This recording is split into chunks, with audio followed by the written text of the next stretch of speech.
This is the official TekWars podcast, Fan Network official podcast. I'm here with Shawn, otherwise known as Prince Hubris.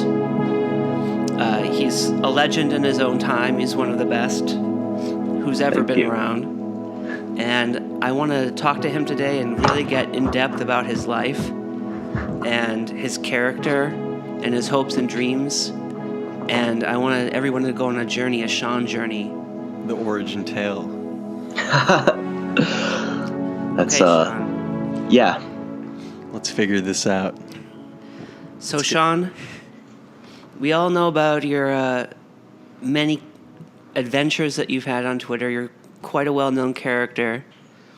You may recognize Shawn from the oft-quoted image of a very handsome man with a anime body pillow. Yes. The saddest Nazi, I think they called it. You may know him from the Chapo subreddit, where he was recently featured for his amazing Pride Month tweet. Thank you. Yeah. What was that tweet? Yeah, please tell everyone, Shawn. So being a heterosexual during Pride Month is like being a Jew in Nazi Germany, which I didn't think it was going to do that well. It's just kind of like something that I think everyone kind of notices.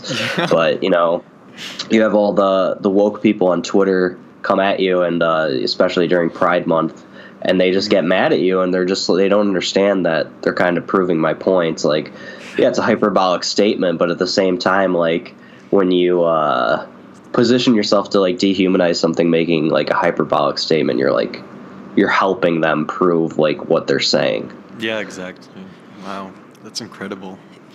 Yeah, I think everyone knows that Shawn is incredible.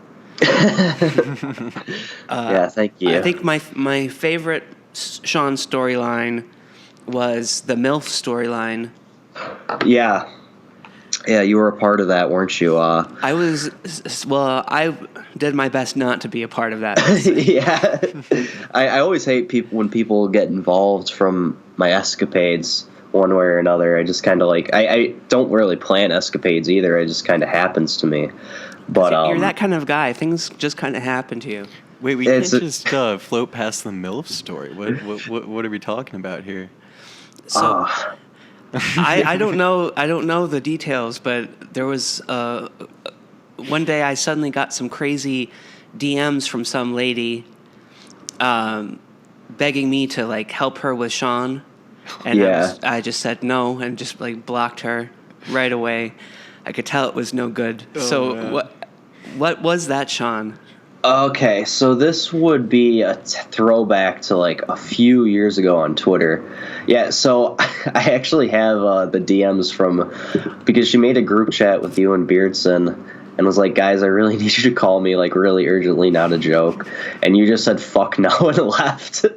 So, but this lady, so there's an e-girl on Twitter. She's still actually on Twitter, which is probably the most courageous thing you could do when your mom does something like this. But she like let Twitter know that her mom had a Twitter account and was like, but don't follow her or anything. So of course, people are gonna follow her and do what people do. Right. So I followed her, and Mary, because this girl Mary was not a fan of me.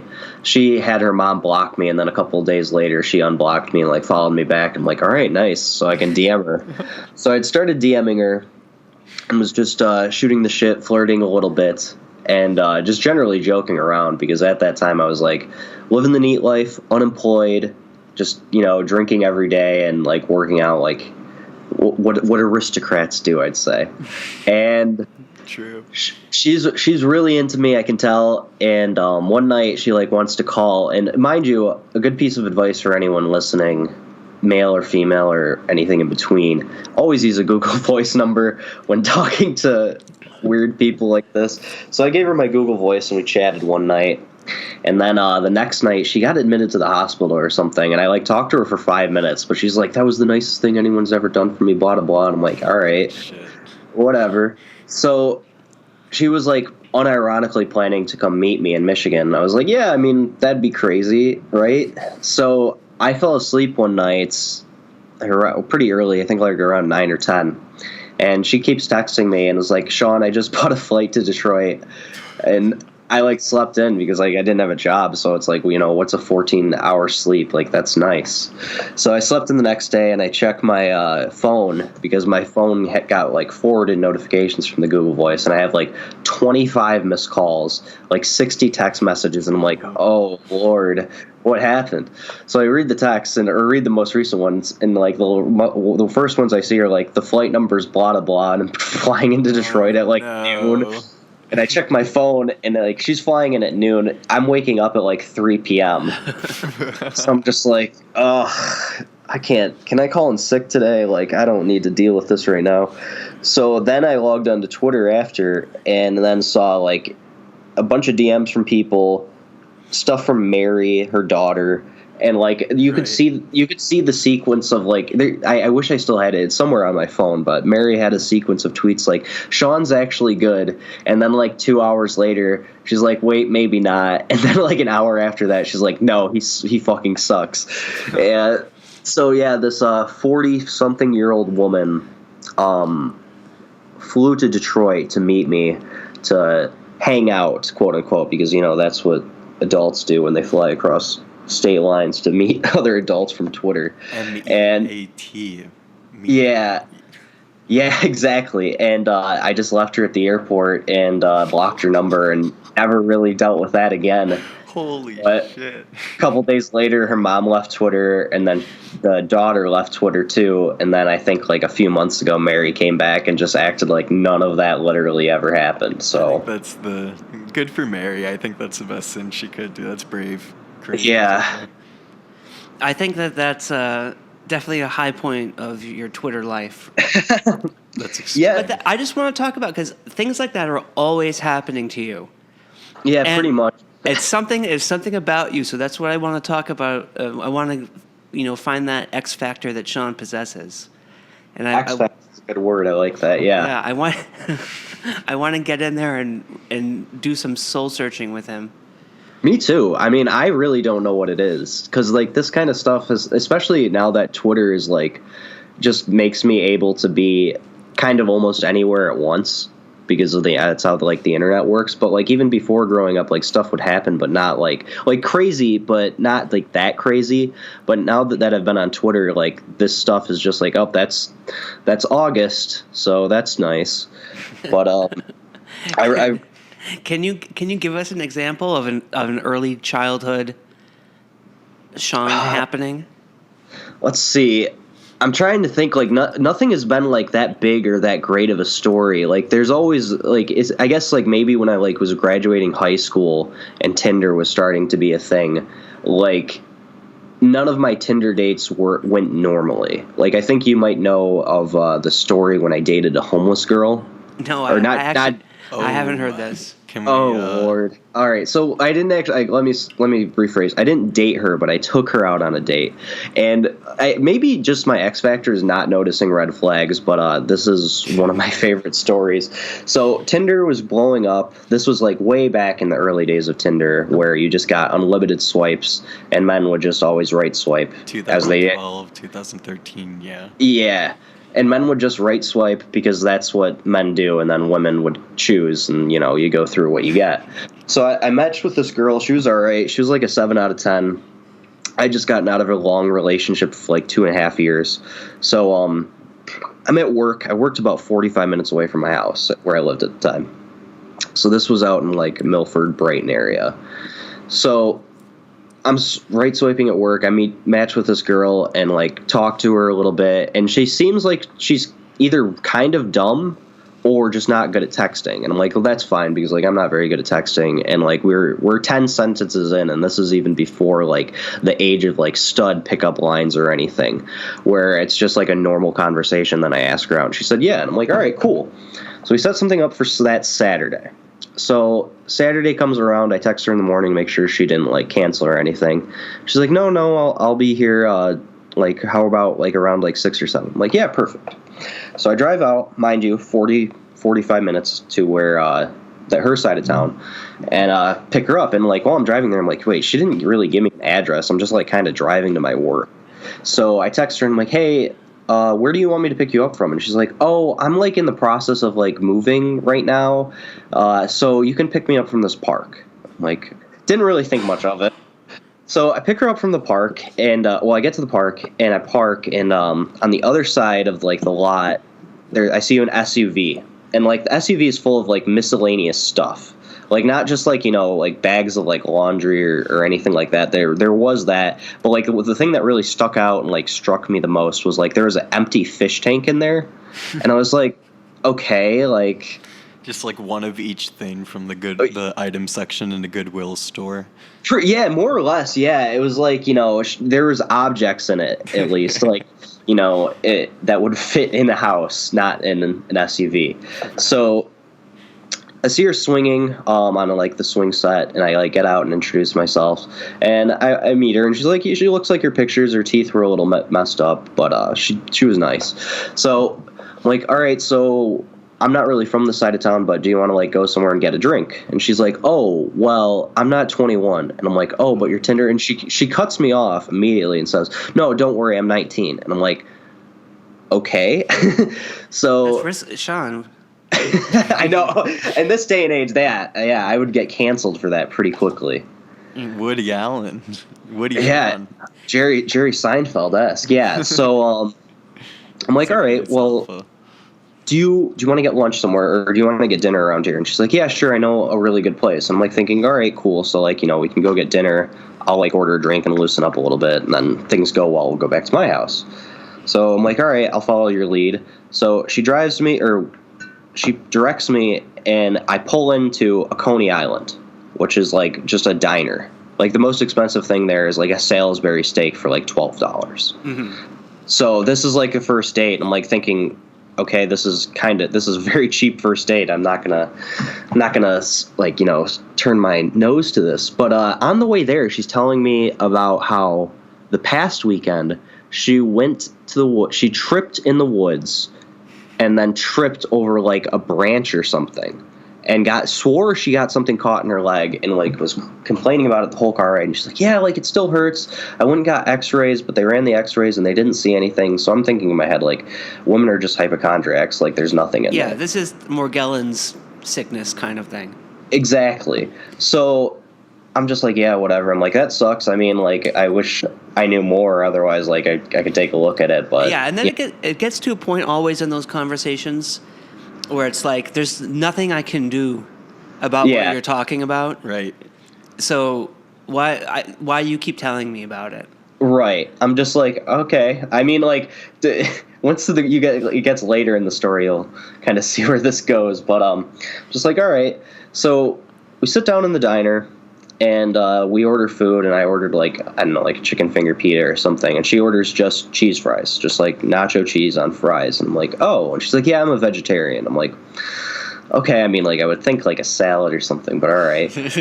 like I said earlier, cheap date. So we eat, and it was a relatively short meal because it was a diner. It's like kind of like fast food, but you sit down, and the conversation like wasn't much, but I was like thinking maybe it's like kind of my fault still, because like I'm still new to the whole like socializing with women and like dating thing. So just like, all right, what did you wear on this date?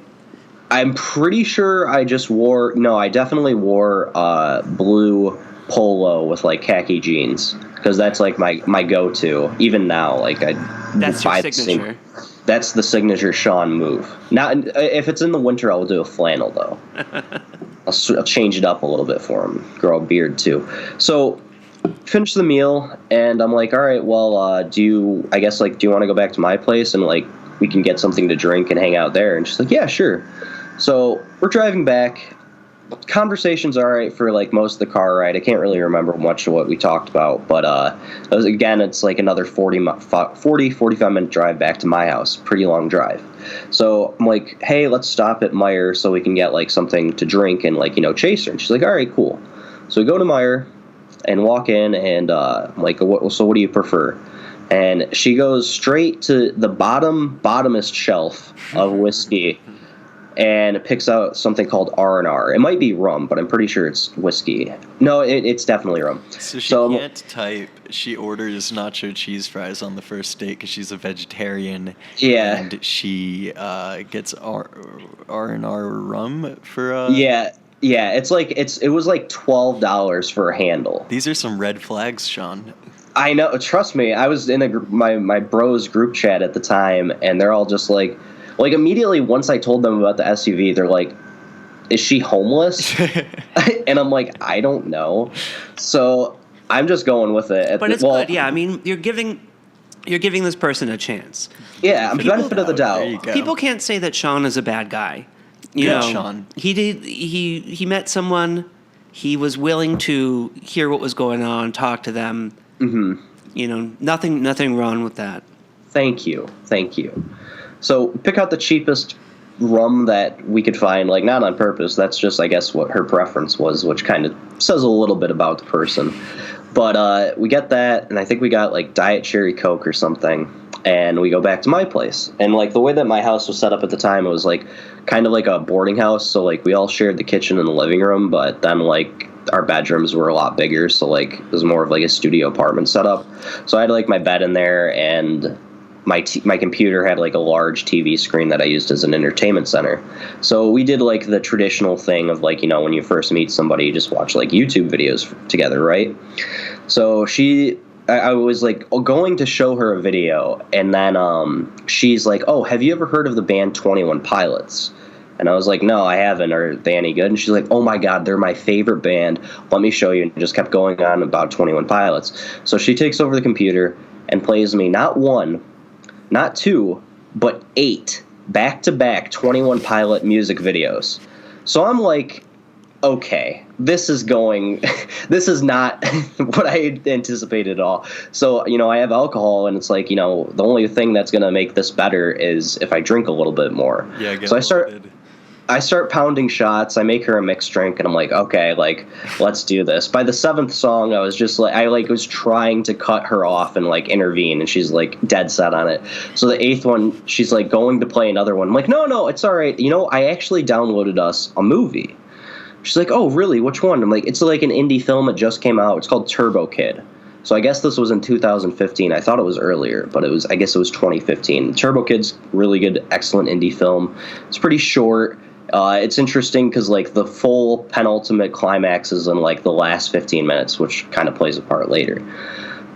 Plays a part later in the story. So I put it on, and, you know, turn off the lights, and like the way that my bed was set up was like with all the pillows and everything it was like more like a couch, but like, you know, you could lay on it. So I go and lay on the couch, or lay on the bed, and she stays in my office chair, and I'm like, okay, maybe she doesn't like get the kind of the hint, the implication here. I'm like, oh no, like there's a bunch of room over here if that chair's not comfortable. And she's like, no, it's fine, I like it. I'm like, okay. So I just start doing more shots, texting like the group chat, like trying to see like, you know, how do I really handle this situation, guys? And they were not much help at all. They were just kind of like waiting for the next update. So 30 minutes of the movie goes by, and she pauses it and was like, do you have a bathroom? And I'm like, yeah, it's like right around the hall. Like you'll just turn left and you'll see it. So she pauses it and goes out there, and I start doing more shots. And I'm probably like 12 shots deep at this point, but I'm not realizing it because I haven't moved a bunch. So getting there. And she texts me and says, hey, can you bring me a plastic baggie, like a Ziploc, and a Band-Aid? And I'm just like, huh? Did she get that thing out of her leg?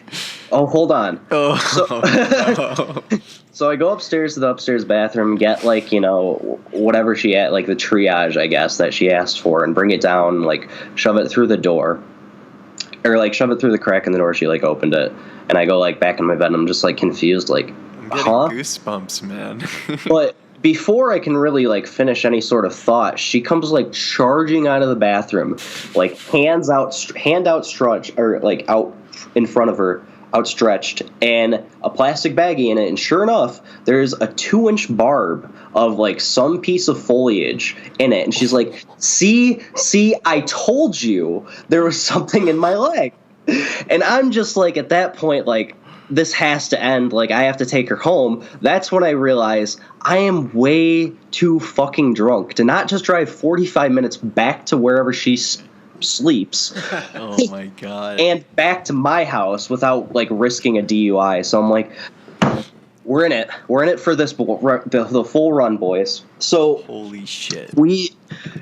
I'm like, all right, give me a second, because, like, I have to piss. So I go into the bathroom, and that's the moment when I realized that not only was she doing amateur surgery on the toilet, she was also taking a shit. Now, I consider myself a pretty chivalrous guy. Like, I'll hold the door open for you. I'll pay for the first date. But ladies, listen, there's some sort of rule. Like, the first date, maybe even the second or third date, don't shit at the guy's house. Like, there's a 24-hour speedway up the road. There's plenty of ways that you can figure this out.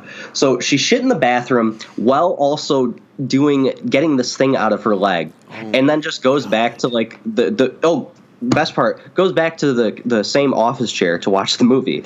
I'm just like, Not okay. bad.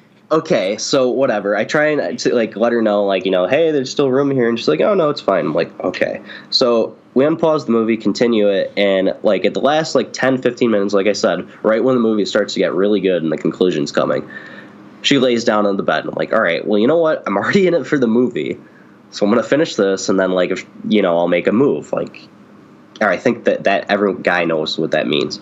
So I go to, the movie ends, credits roll, I go to make a move, she's passed out. And I'm just like, you know what? Good. Finally. Like, I'm going to get some rest. I'll take her home in the morning. What a mess. I'll wash my hands of this whole mess and just be done with it. So next morning comes around. The sun wakes her up before me.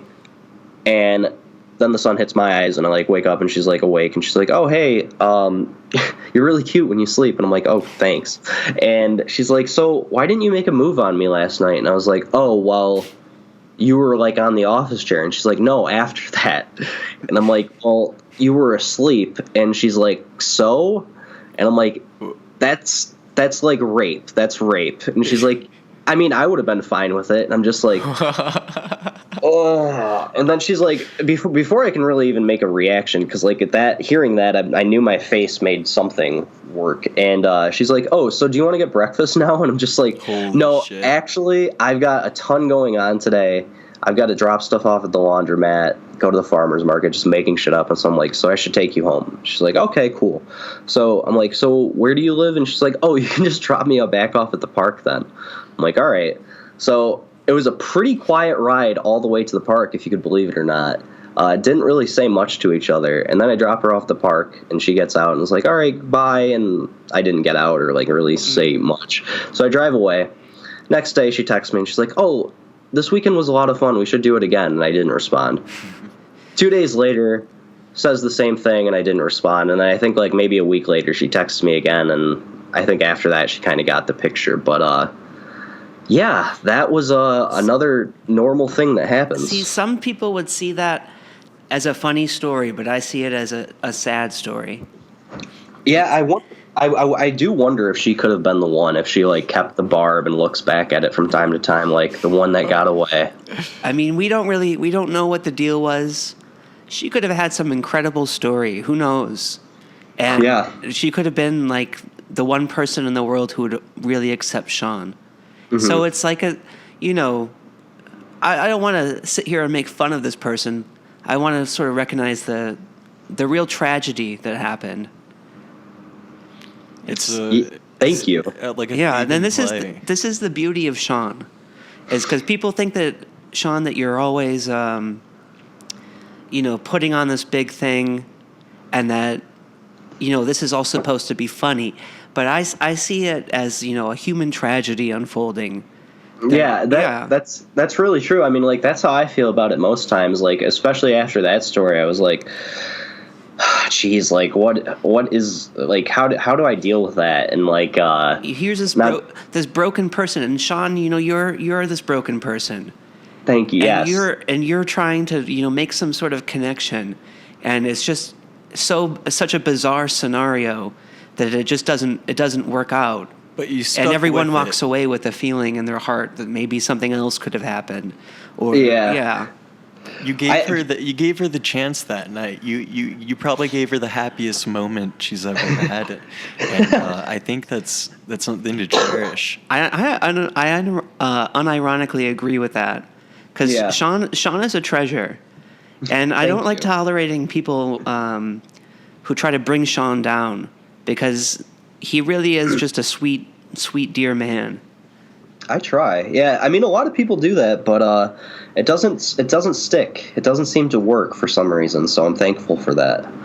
Because people know the real Shawn. Mm-hmm. Do you have any memorable? We were talking to Patrick Casey. Oh yeah. And he was talking about like NPI. And you being there with who are you there with? I think he's like Autostotle and yeah. Yeah, Autostotle and then his fiance at the time. Okay.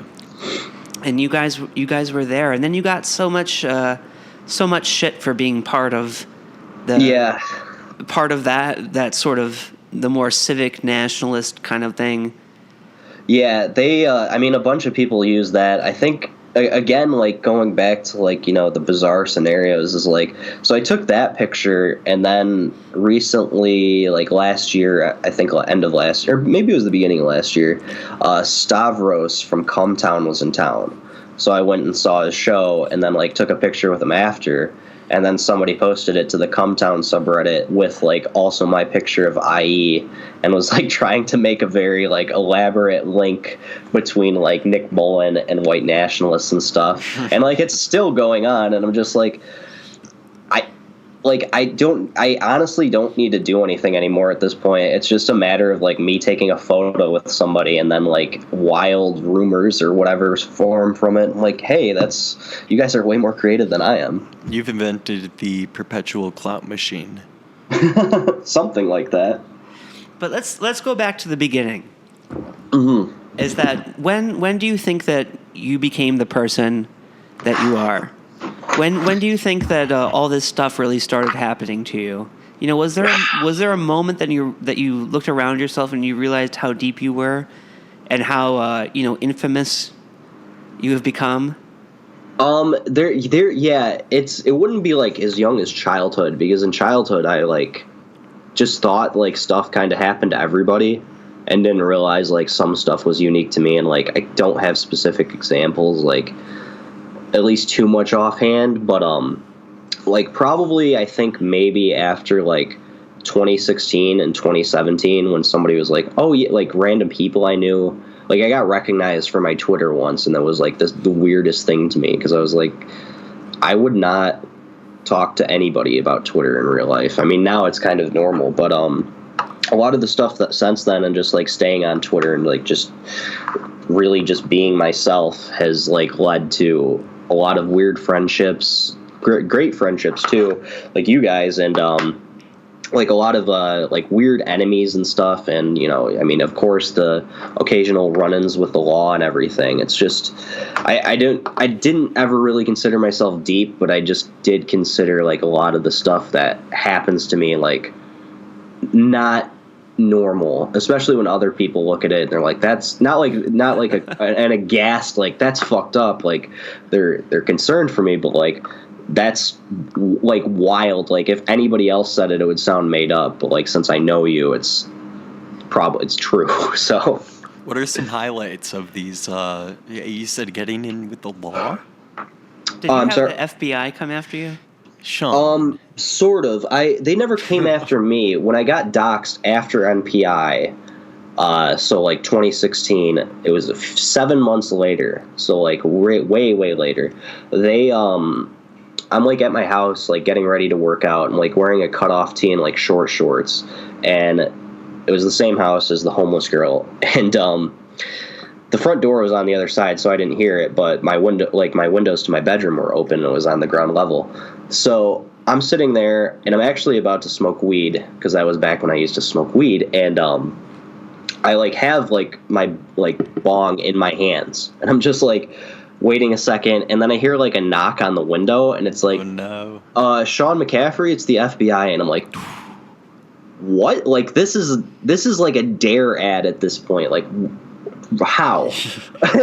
So I like put it away, and like the blinds were shut, so I didn't think they saw anything. But like I go around to the front, and like my heart's kind of beating pretty like my heart's beating pretty fast because like you don't hear that every day. So I'm like, hey, what can I do for you? And they're like, are you Shawn McCaffrey? And I'm like, yeah.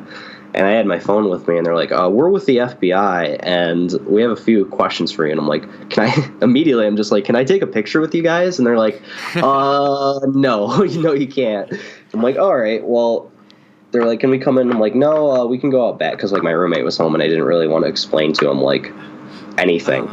So we go around back, and we're sitting on like the picnic tables, and they just start asking me questions. They're like, so are you aware that you've been doxxed? And I'm like, yeah, it's like old now, like old news. And they're like, have you seen anyone like driving by, or you feel like you might be unsafe, or anybody might be like watching you or anything? And I'm like, I mean, I assume so, but I haven't seen anybody, so like it's whatever. And they're like, well, we noticed you signed up for like your CPL shortly after. I'm like, well, yeah, I mean, there's a lot of crazy people in the world, so you got to do what you can. And they're like, all right, well, we just want to let you know, that we're here because we want to protect your freedom of speech, and we want to, make sure that you have the right to say, like, what you want, which is complete bullshit, by the way. And they didn't really have anything else for me. They didn't ask me about, like, anything about, like, the alt-right or identity roper or anything. And, like, immediately when I sat down, I'm like, whatever you guys are here for, I have no idea. But I left IE, like, several months ago, pretty much after I got doxxed, so I have nothing to do with anything going on with them. And they're like, no, we're just here to, make sure you're okay. And then it's very intimidating to get the FBI getting into contact with you. Yeah, I think you have like a similar thing happened to you. Yeah. But yeah, they got into contact with me again because there's this one guy he might be still stalking me, but he was definitely stalking me up until last year and early this year. And he was just sending them like quote unquote like threats that I was making on Twitter, which like A, I'm not dumb enough, and B, like I don't support like political violence or anything. Like that's super dumb. So he was like mass fake tipping them. Yes, yeah. Actually, another crazy. I'll share another crazy thing that happened with that after. But so like it was. I can't tell you like how like kind of dignifying it was, but it also at the same time like just completely embarrassing for our country that like 2 FBI agents have to sit me down at like a Panera Bread with like a folder with like super like the best printing technology ever, like Xerox laser like 1080p laser prints of my tweets. Jeez, Shawn. Did you get to keep them?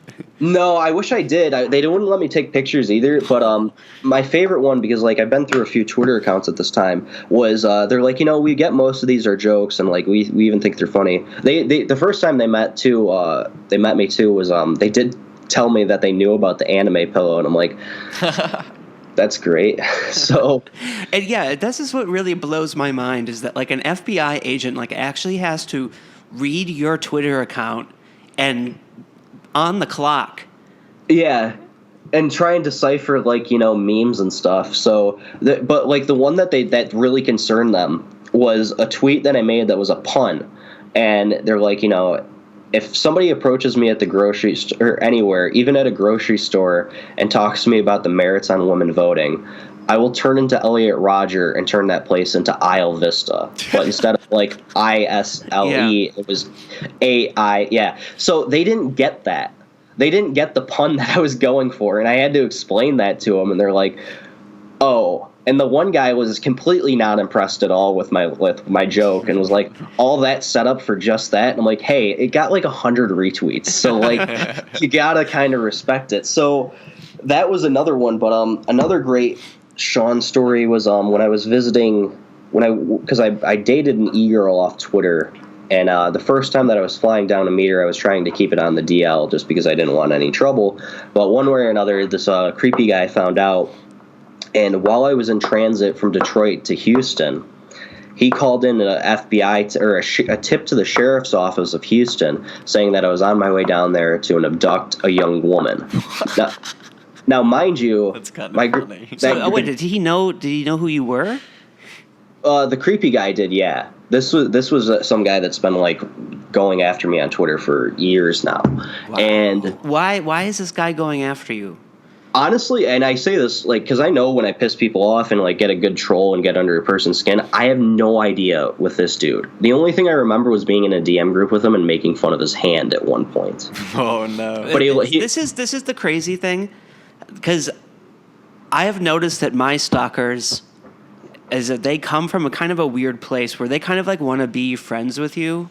Yeah, And it's a strange thing. And they are kind of like pissed off that like you are freaked out by them and like don't want to talk to them. I'm not even freaked out by him. Yeah. I don't like the guy, but at this point, like, he knows way more than about me than I do, and I'm like, damn. Yeah, this is what I get is I've had some people who, you know, you don't reply to their DMs or something, and then they get like, they go crazy. Yeah. And it's like, I don't even know who you are. Right. And they're just like, you know, I mean, I try and be friendly to most people that DM me, but it gets to a point where it's like, we're not dating, so I'm sorry. Like, I can't just like have an ongoing conversation for the rest of my life with you. So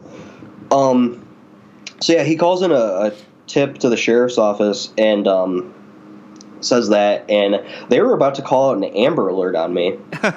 But luckily, since I had already said something to the FBI in Detroit about this like happening before, or about this guy like stalking me, they checked it and like rescinded it right before it like went out. But like, yeah, it would have gotten to the point where as soon as my plane landed, I would have just been arrested and like have to do like explaining of like, I'm a loser that met his girlfriend on Twitter, and I'm flying down to see her for the first time, and then the rest of everything that goes with that. So that was another good one.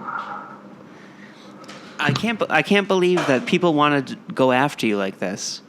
Yeah, I mean, there's been a lot more, but I know there's so much more. We can't even get into like probably half of the things. For a chivalrous good man, it's so heart-wrenching to hear that you have to go through this. What is it about you that upsets some people so much? Or it's not really even upsetting, it's just that it makes them feel like they're really involved with you somehow.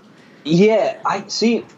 I've thought about this a while because like the one thing that I noticed, especially when I was younger, was people were very polarized. Whether they liked me, they really, really liked me. Like they loved me. They wanted to be best friends. Or other people were just absolutely hated me, repulsed by me. There's no middle ground of like a neutral party. Yeah, kind of, yeah. It was just like, you know, I don't know what it would like. I can't recall of things that I did, like, you know, and I know that like I troll and piss people off, like usually on purpose, but most people can either take a joke or, you know, or sometimes it's not even that, or like really there's been no like even mutual contact between them, or like that I know of, like somebody told them a story and is like, oh no, Shawn's like a piece of shit for this and this reason. And there's just people that either love me or hate me. And I was actually getting drinks with my dad right after Easter a couple months ago in April. And I was like, Dad, like, you know, because my dad and I all have, like, we have very, very similar faces. Like, it's almost like a 1-for-1 thing. Uh-huh. So I was like, Dad, like, growing up, like, did you have people that, like, you know, either really liked you or hated you? And he's like, oh, yeah. Like, he just said it's, like, so matter-of-factly. And I'm like, is it, like, something to do with, like, our face or something? And he's like, yeah, I don't know. I just remembered, and he started telling me, like, Navy stories where he was extremely not racist at all. And he had, like, people in his platoon, or whatever the Navy people use, in his C platoon or whatever, that just either hated him or loved him. And, like, there's a black guy that he shared a bunk with. And the black dude thought my dad was asleep and was like, man, you're fucked up. You're kind of like that Charles Manson guy. And my dad, like, started taunting him and being like, yeah, Charlie's watching you. I'm just like, I mean, it's probably what I would say too, but he had no explanation for why it happened. And, you know, I'm still, like, at a loss for it too. Wow. I don't get it. Is it just your face? I mean, I saw something the other day about how people are really good at telling when other people are sick, even if there's, like, no physical... Yeah. And is it the same way with your face? Is it like an evolutionary biology kind of thing?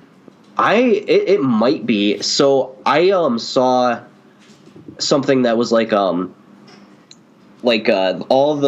male faces of like a certain region, like the types of them like meshed up together, and for like the Alpinid face, it just looked like me. And it seemed like more or less like I'm like the default character. Like you just create a character and then don't change anything. It's like I'm what you get. And then like Yeah, you sort of look like the default in like that Mass Effect game that did really poorly. Yeah. And then Delicious Tacos found like a literal doppelganger of me from like a a network in the Philippines, and I was just like, that's really crazy. Wow. Yeah. Do you have any plans on going on meeting this doppelganger? No, I would imagine like to. that there's a lot of them out there. Well, Yeah. Yeah. Maybe, Shawn has that's the our universal virtual- phenotype. Mhm. It must be that. But I mean, like, in terms of anything else, like, maybe I have a certain aura or something to me. Since I've gotten more into Catholicism, I was thinking maybe it's like, I have a badass guardian angel or like a certain blessing. But literal demons, really do not like me, and they're definitely drawn to me for some odd reason, which is nice.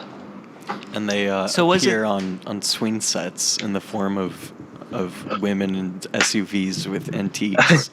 Oh no, I don't think she was. But No, she was just a broken. You got to break everything down by whether it's an angel or demon. Yeah, Was it? I think Was it an angel that led you to where you are now, or was it the demons who sort of pushed you into this position? that's a good question. I was listening to Father Ripperger the other day, and he was talking about how really the only way that you can train your salvation is by testing it, almost like it's a muscle, though, like literally resistance training. So I know a lot of the stuff that I've gained in like terms of like virtue and morality have been because of like demons, like either attacking me or tempting me one way or another, and that's helped me work myself out a lot. But at the end, I think maybe because like when I came to Twitter, I had no idea any of this shit was going to happen. Like I was on local Twitter, I had like 200 followers, and I never thought that I'd really get any more or really care. And now I get suspended every other month and come back with like even more, and I'm like pretty happy about that. But any of the interactions, any of like the stories that I've got from it, it's just been like, I guess it happens for a reason. Like one time or a couple weeks ago when I was going down south, I was actually helping my friend's fiance move out of her parents because her dad was super abusive. He's quite a crazy story. You'd have to ask them about it. But literally was trying to make his daughter not turn to Christianity, specifically Catholicism, because he was very into atheist YouTube videos and would sit her down at the table like every night for dinner and make her watch like Sargon of Akkad videos. No way this is true. No way this is true, Shawn. I see. This is what I mean. Like, yeah, like Sargon of Akkad, like atheist republic videos, like trying to stump the Bible and stuff. And eventually, it got so bad that like she turned 18 and she needed help moving out. So I drove down and then helped her get to where her fiance lived, and they're starting their marriage this summer.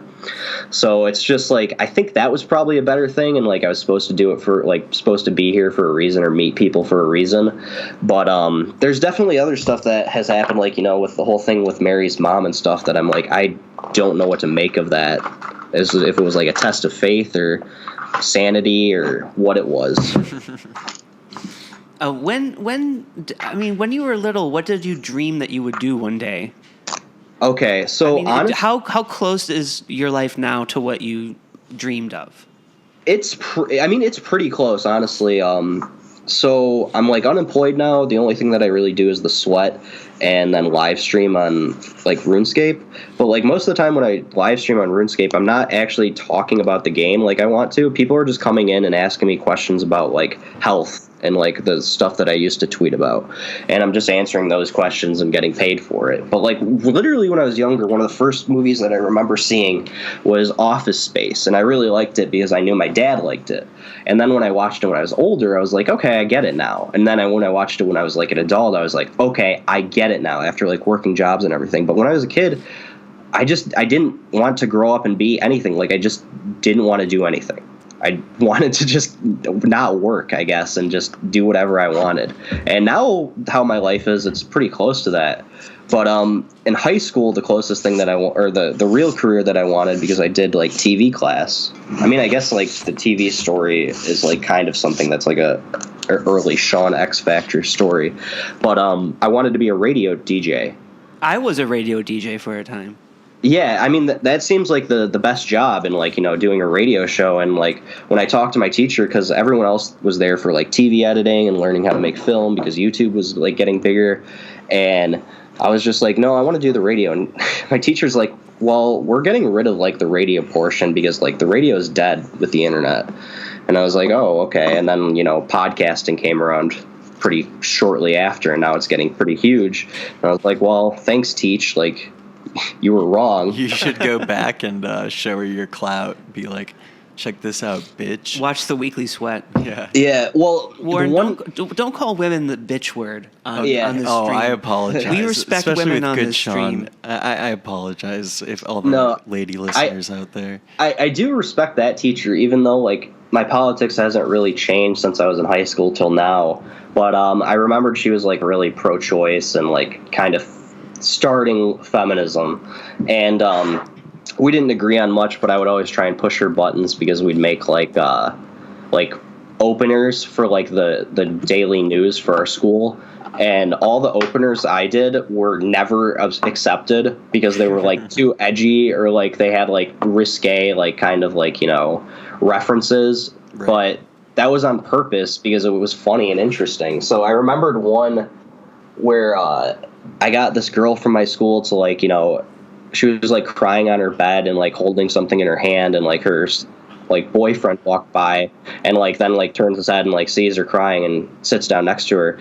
And she's like, he's like, is it what I think it is? And she's like, yeah, I'm late. And then he's like, oh no, what are we going to do? And then they'd both look at the camera and be like, we missed like the Walled Lake Western starting announcements. And I was like, that's a good one, right? And because, like, it's supposed to be like a pregnancy type joke. And the teacher's like, no, we absolutely can't do that. But the one final that I did for that class, the How to Hardcore Dance video, that was, I guess, my first run-in with the internet, and I just uploaded it on YouTube and forgot about it. And then, like, a few years later checked, and it had, like, over 1 million views. And I was like, oh. There you go. I should have monetized that. Get those V-Bucks. Yeah. Those linkies. How successful is the Sweat really? What do you guys pull in from that? I know what we pulled in last year, and it's a lot lower than we've already pulled in than this year. Like, we're not nearly at, like, Cumtown levels, or I think even just, like, even the lower rung, like Lefty Podcast, because, like, we don't have a Patreon. And I mean, given, like, we don't do any prep work really, but we're probably doing a couple $1,000s a year. I don't want to say too much because I know Beardson pays taxes, but I don't want people to stop donating because they think we're rich now. So we're, like, it's enough for me to live minimally and then not have to work. So that was my goal. That's ideal. And now you are on RuneScape. Mm-hmm. I haven't watched your RuneScape stream. I don't know what RuneScape is. Can you just explain? Yeah, so it's something that I definitely played a lot in middle school, and then when I wanted to start playing again, I was, like, talking about it as a joke with a few of my friends, and they're like, oh no, we still play RuneScape. I'm like, oh shit, that game's still out. And they're like, yeah, they haven't changed it at all. Like, they rebooted the servers and everything, so they just updated the graphics, added new content, didn't add, like, any gimmicky, like, you know, combat styles, but it's a very, very slow-paced game. It's very, very, you know, archaic. Like, it's click to move. There's a lot of stuff that people complain about and, like, have issues with, but it's it's the same Java game that you played probably growing up. I guess you didn't play it, but it soothes my autism very well. That's how I always approach video games. Is that I don't like the new video games. I don't want to be like Batman and press A, to do the Batmobile. Mm-hmm. And it's just like, who cares? Press B to take a shower. I want like the old games. I just like to play like Duke Nukem. Yeah. Over and over again, just to like soothe myself. Yeah. So I'm just playing it mainly now because it's really easy for me to play, and then also like communicate with the chat, and then also because WoW Classic's not out yet. If you had a dream project, what would it be?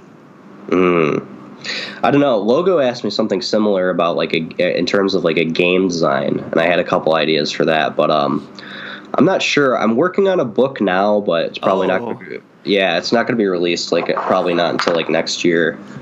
But I wouldn't consider that my dream project. It was more of something like when I made my Patreon for the whole health thing. I was tired of typing out the same things over and over again because people didn't bother saving it. So I'm just going to compile it into a book, and they can buy it and stop asking me the questions or not. So I don't know, a dream project, I mean, like that could go anywhere from like, doing like a gamer house with Beardson where we do like daily sweats or something to, starting like an actual syndicated radio show, or just, I mean, ideally at this point. Are you going to be on XM radio with Beardson? I wish. I wish. Happen. Make it happen. Yeah. That's a secret. The secret to the universe. You just need to want it. Yeah, I mean, I definitely do want it, but like at this point, I'm like I'm not exhausted from the internet, although logging on every day is exhausting. I would just like to. It really is. People don't realize how hard it is. I just want to settle down and maybe start a family or not. I just when I log on to the internet now, it's like years of built up weight is like all of a sudden like piled on my back. Oh yeah, no, I mean like especially with all like, these associations.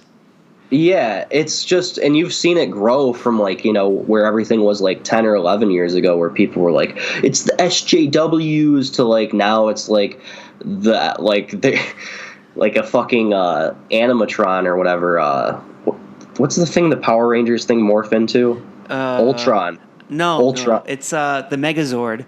Yeah, it's like the Megazord, but like the SJWs got absorbed by fucking like Halliburton, and they're like, we're still fringed and like edgy, and like we're the counterculture, and it's like, and if you disagree, like then you lose your job and your social status, and it's like, okay, like I just remembered like because like what really set me from not hanging out with like a lot of my high school friends was like me actually caring about like the stuff online versus they're like, oh, don't worry about it, it's going to go away in like a year or two, and then to now where we are where it's like, state enforced homosexuality. And like I often think back to like when I was starting to come around to not like being woke, but like noticing like where things are going and like trying to tell them, and then like wondering if like if is this enough of a slippery slope for you guys to see it from my eyes yet, or do you still think I'm crazy? How did that process go? What was, okay, yeah, tell me about your intellectual development here. Yeah, so like really it was like after high school. Yeah, it was right after high school because that's when I was on Tumblr. And I had a Tumblr only Shawn, because you were on Tumblr? Yeah, but get this, it was only because I can't tell you because it's still archived, and I don't want anyone to ever find that. So, but I deleted it. It was a really good handle too, but I never got really a bunch of followers. I didn't think like the whole posting thing was made out for me, especially like prose, because I'm not a great writer. But there was like one girl that went to my high school that had a Tumblr, and I really wanted to date her.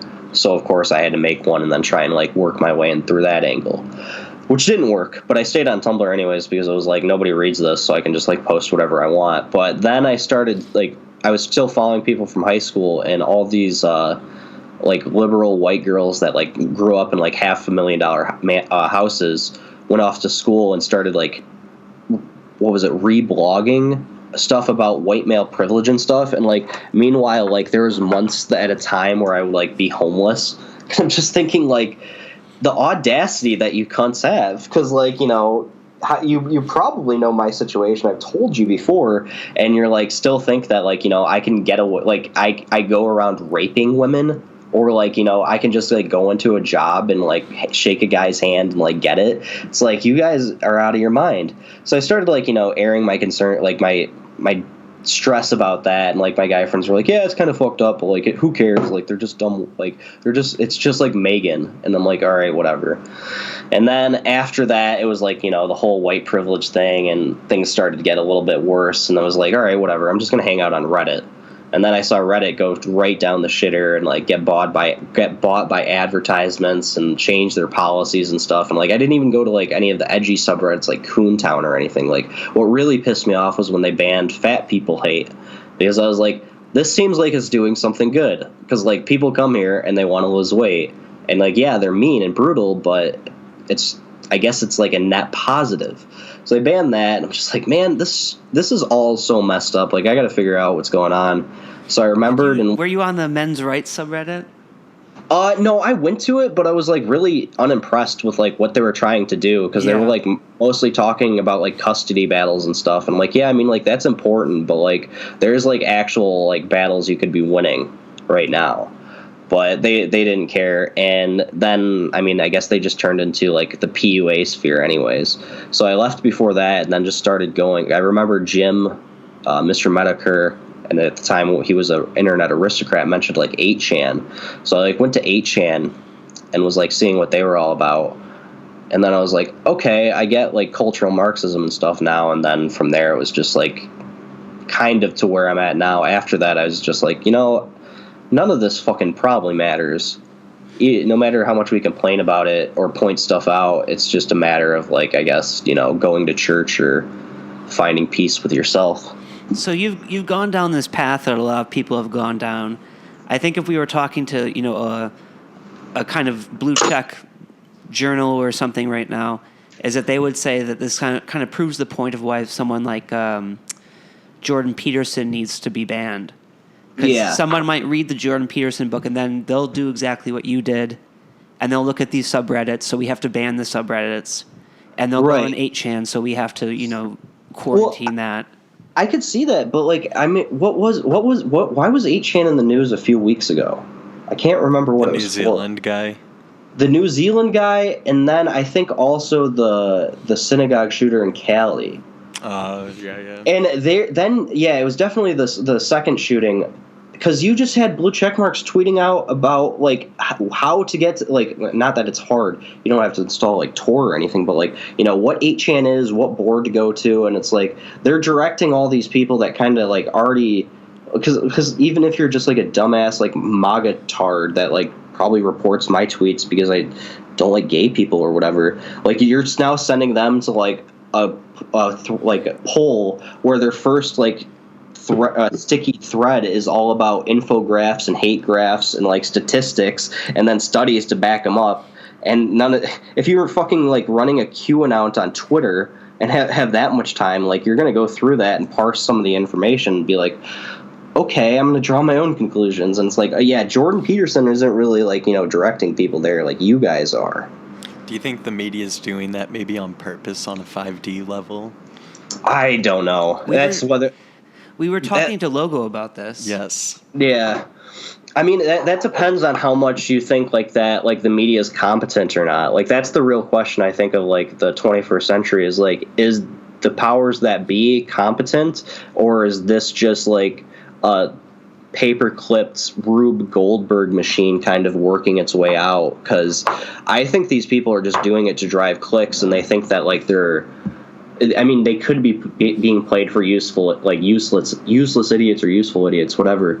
But from my perspective, it seems like they think they know what they're doing, but they literally they have no perspective of like what anyone else is like besides them and their inner circle. Like they're creating this path for people to follow, to be radicalized.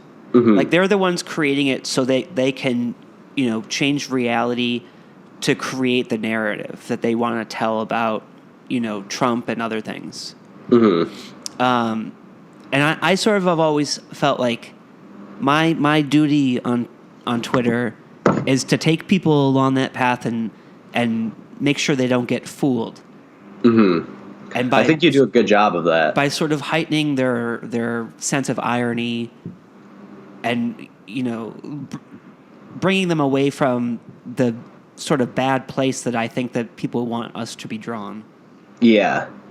Yeah, I think that's really the best way to do it. And I think kind of what, especially like me and Beardson have adopted, is definitely using irony, even though I can't really define it. It's just like really intense sarcasm and hyperbole, and you have to be kind of like daft to take anything like super seriously that we say, but people still do. And then like you kind of use them as your foil, and it's like, see, this is what they look like when they're unmasked and mad.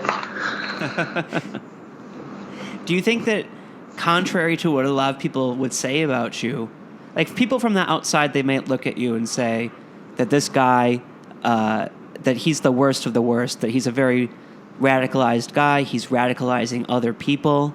Mm-hmm. But do you feel that you've helped people?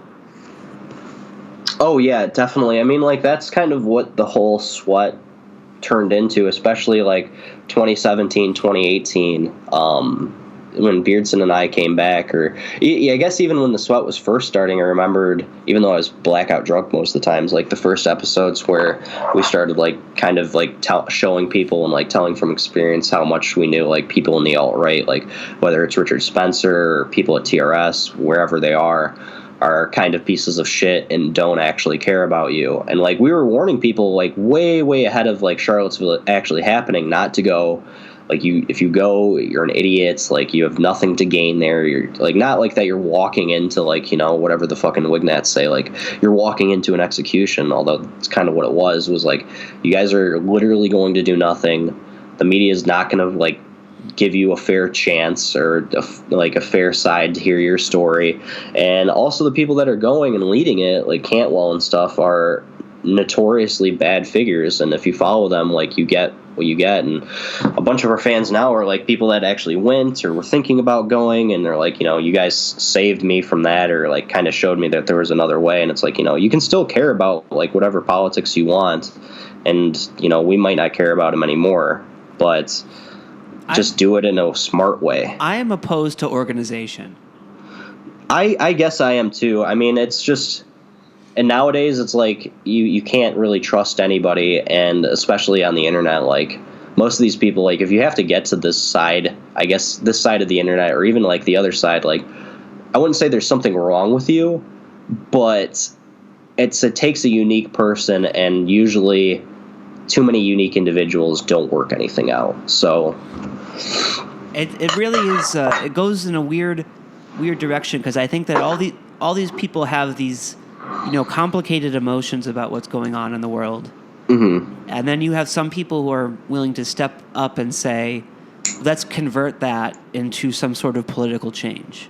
Right. And they come up with their agenda of the NPI agenda, which is like it's stupid stuff. Yeah. It's not going to actually make the country better or make people feel better.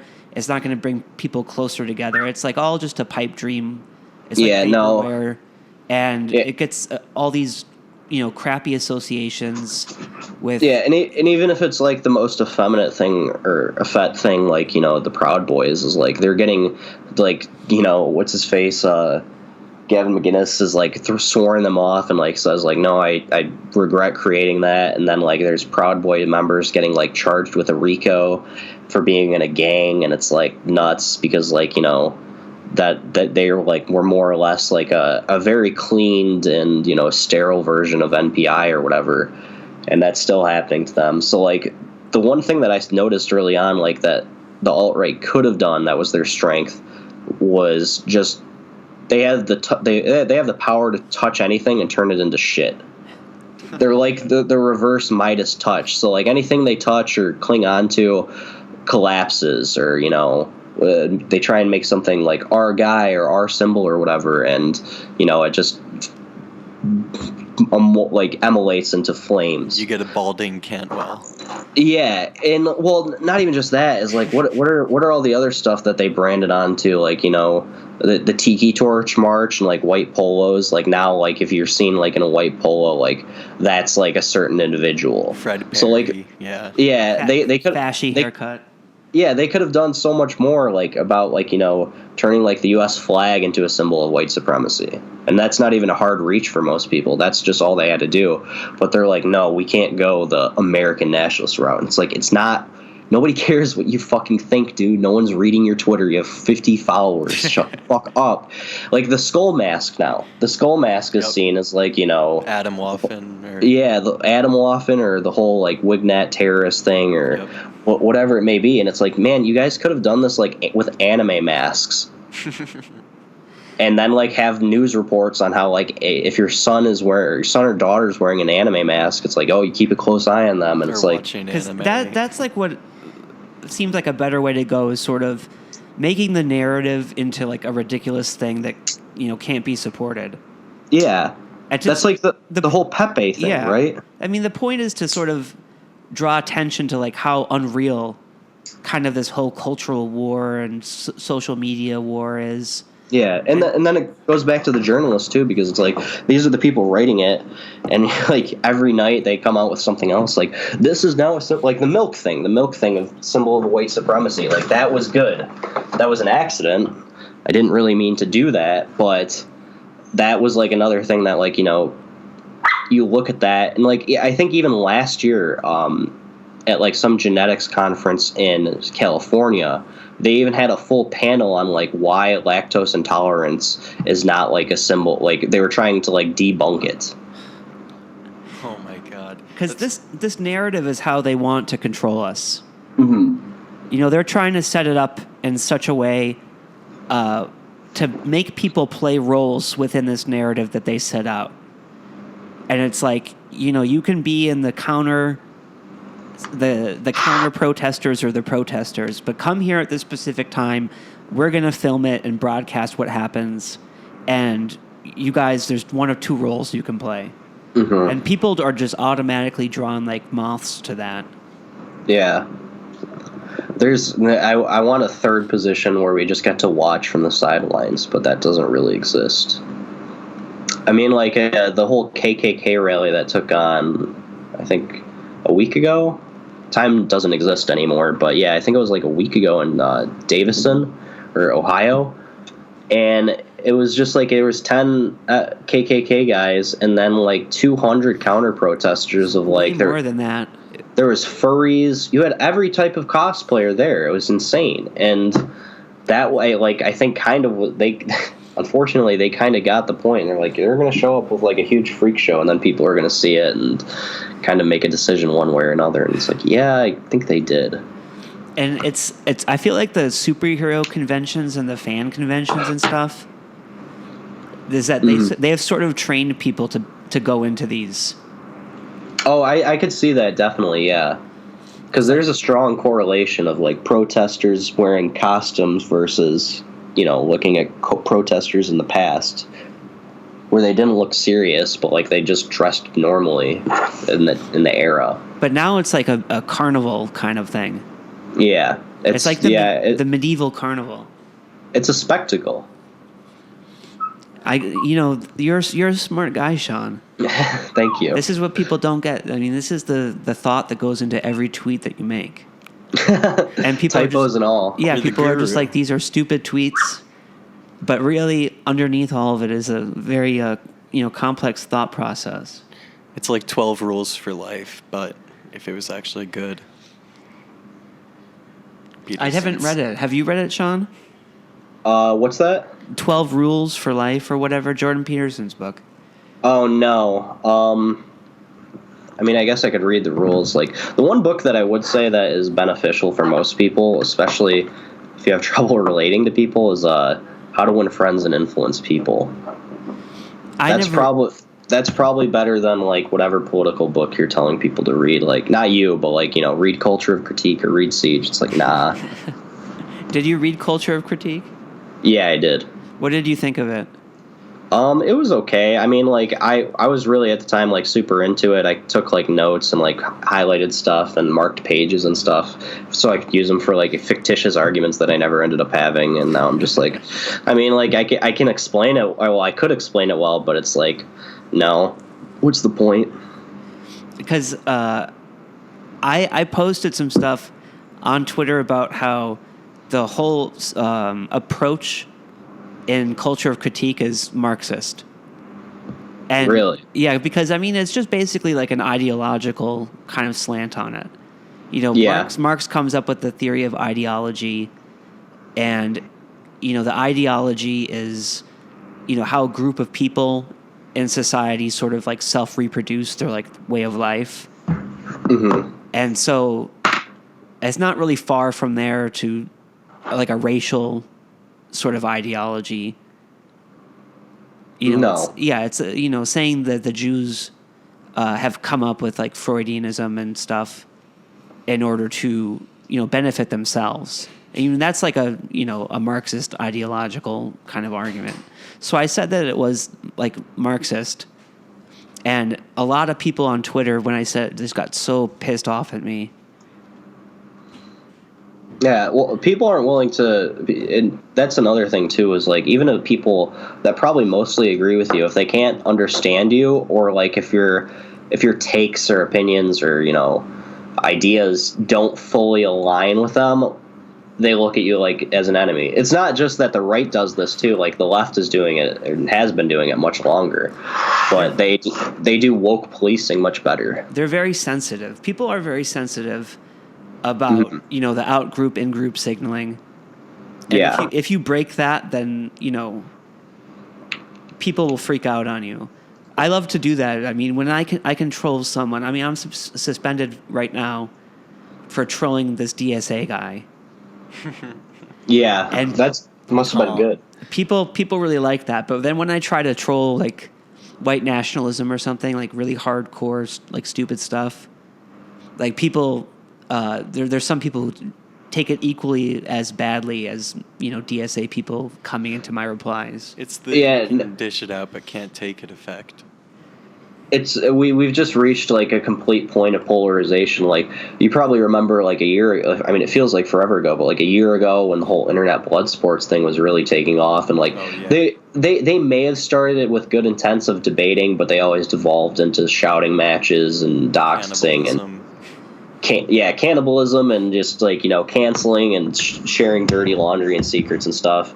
And even before that, like I'm sure there was good healthy debates like up on YouTube between people that like they would try and share ideas. They were probably all milquetoast people or gatekeepers or something.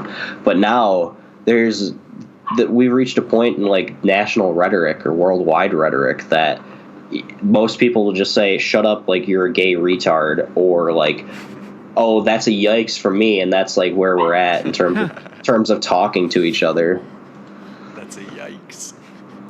How can we overcome this, Shawn? Are you completely like black-pilled on this? I don't know. I mean, I think there's probably going to be some sort of like head end to this or culmination where I don't want to say something's going to happen, like be like Ron Paul, but no, I honestly don't know.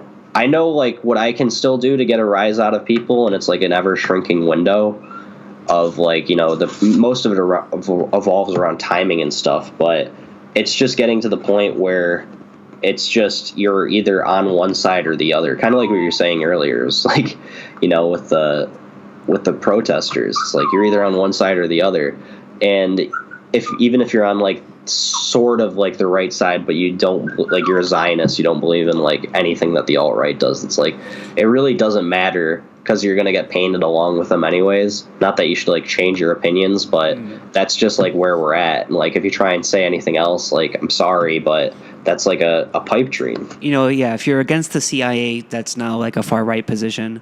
Yeah. If you're opposed to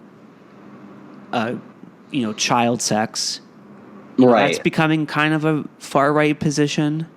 Yeah, I mean, especially this Pride Month, like, I can't see what a 2021 is going to be like. like there's tachyons or something. I can't see that part of the future, but like this one, I mean, we're only 4 days in. It already feels like a month.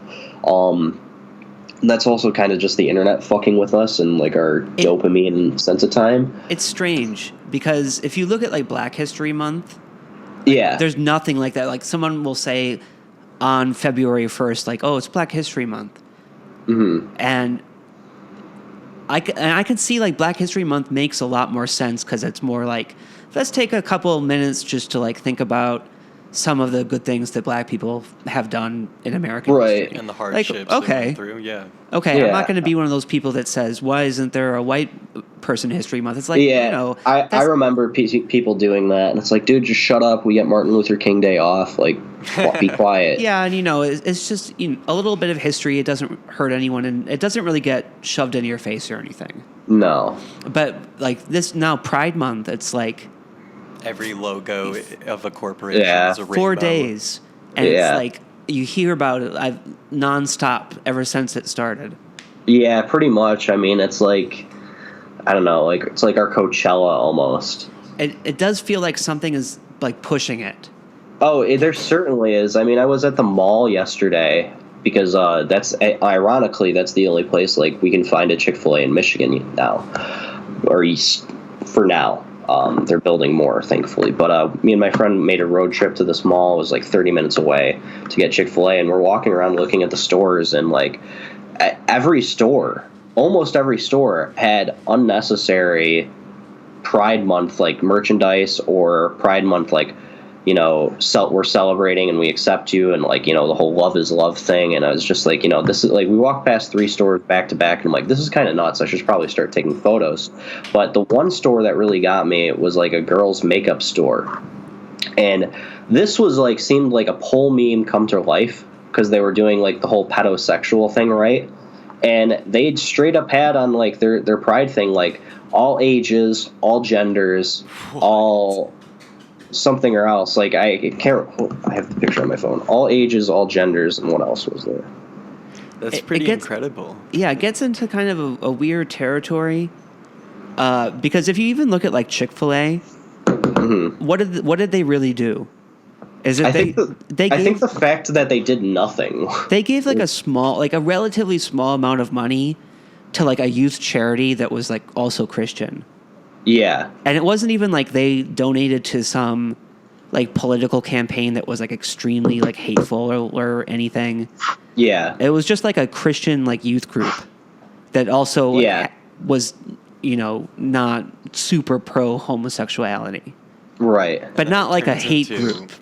No. Boycott Chick-fil-A and go to San Francisco and smash their windows. And the same thing happened with like Brandon Ike.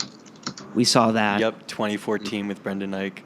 He just, donated a little bit against the campaign for legalization. Mm-hmm. And that became like a huge thing for him. So it feels like this, I accept pride or whatever. Like, okay. But that doesn't seem to be like enough. It seems like there's another actual agenda. Mm-hmm. And I'm not saying that's a specific agenda, but it just seems like it's a whole manufactured movement in some way that is really being driven by corporations and advertisers and celebrities. Yeah, well, it's definitely being driven by like the showbiz people.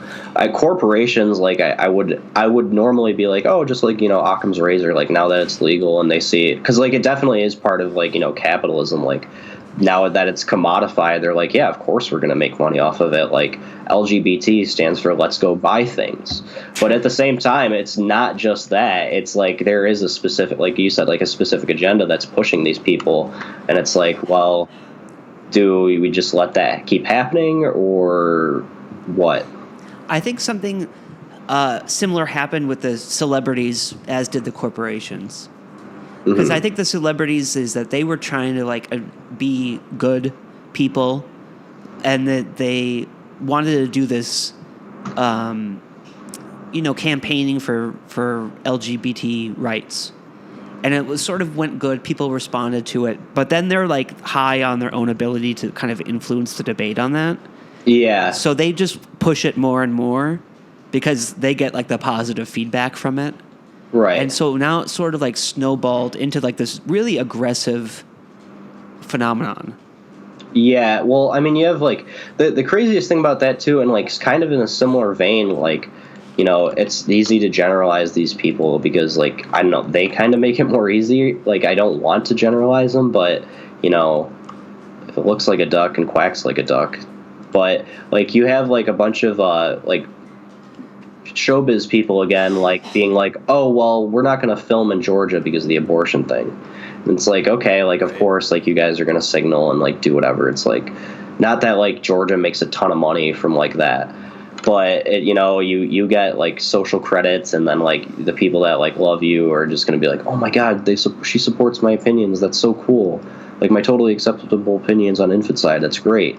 But then like you have the CEO of Disney coming out and like making like a short clip of him like talking about how like, yeah, we're gonna really have to reconsider like all the business dealings that we do in Georgia and like all the stuff we do there. And it's like, if you take that for a second and like really think about it, it's like Disney's makes kids movies.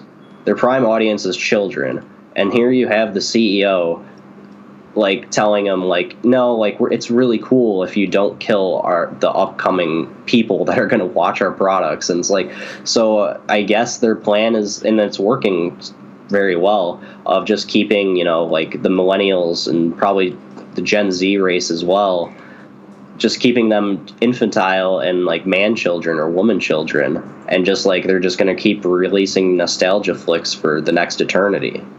Like, oh, the 1950s movies that like had choppy animation, well, those are live action now, and you get to relive your experience. It's a strange world out there, but we've been talking for a while now, so I think we should sort of close it off. Okay. And I want to thank you for being here, Shawn. Do you want to promote anything? Do you want to promote the Sweat? Yeah, we do the Weekly Sweat Friday nights on YouTube. You can search the Weekly Sweat. There's a channel for that, and then my channel, Prince Hubris, is the one that we're hosting it on now. Other than that, not really too much on the radar that I can talk about, but... Okay, well, I'm looking forward to your dream projects coming true, Shawn. Thank you. Me too. Thank you for being on the show with us. Thank you, Shawn. Yeah, thank you for having me. It's nice to do a serious one and sit down instead of trying to babysit Beardson. He needs your babysitting. That's, you know, you're a good guy for that. It's one of your many good things that you've done for the world. Thank you. All right, Shawn, have a great night. Take care. You too.